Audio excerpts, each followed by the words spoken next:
Saya Hakim. Hari ini saya mau cerita tentang sebuah kejadian kecil yang mungkin pernah kamu lihat atau bahkan alami sendiri.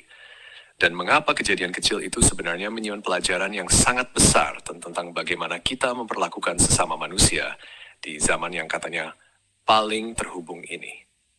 Suatu sore di sebuah bis kota yang penuh sesak, seorang pria parubaya duduk di kursi dekat jendela. Tidak ada yang istimewa dari penampilannya. Baju polos, tas kerja di pangkuan, wajah lelah seperti kebanyakan penumpang lain. Tapi kemudian tanpa suara, tanpa ekspresi yang berlebihan, air mata mulai mengalir di pipinya. Ia tidak menangis dengan keras. Ia hanya duduk diam, menatap keluar jendela, sementara air mata mengalir begitu saja tanpa ia usap. Penumpang di sebelahnya melirik sebentar, lalu kembali menatap ponselnya. Penumpang di depannya tidak menoleh sama sekali. Kondektur lewat tanpa berhenti. Bis terus melaju, dan pria itu terus menangis dalam keramaian yang tidak melihatnya. Mengapa kita berpaling? Ini bukan soal kejam atau tidak peduli. Psikolog menyebutnya bystander effect, yang diperparah oleh urban anonymity. Di keramaian kota modern, kita sudah mengembangkan mekanisme psikologis untuk tidak terlibat dengan penderitaan orang asing, sebagai cara melindungi diri dari beban emosional yang terlalu besar jika kita merespons semua yang kita lihat. Tapi, ada harga yang kita bayar untuk mekanisme perlindungan ini.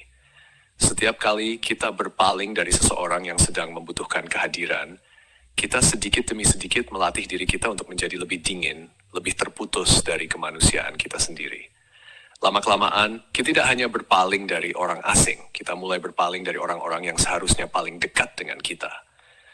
Apa yang diajarkan filsafat Albert Camus pernah menulis tentang apa yang ia sebut sebagai solidaritas manusia.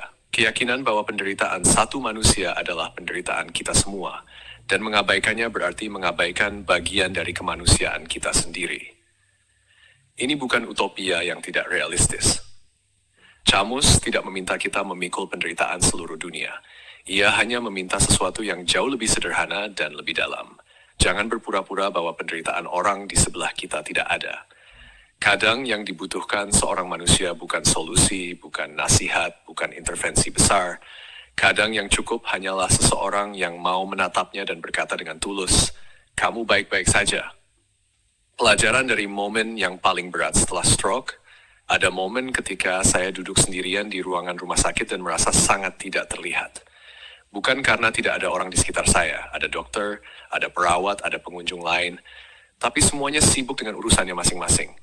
Yang mengubah malam itu bukan obat, bukan tindakan medis, melainkan seorang perawat muda yang mampir sebentar, duduk di pinggir tempat tidur saya, dan bertanya, "Bapak lagi mikirin apa?"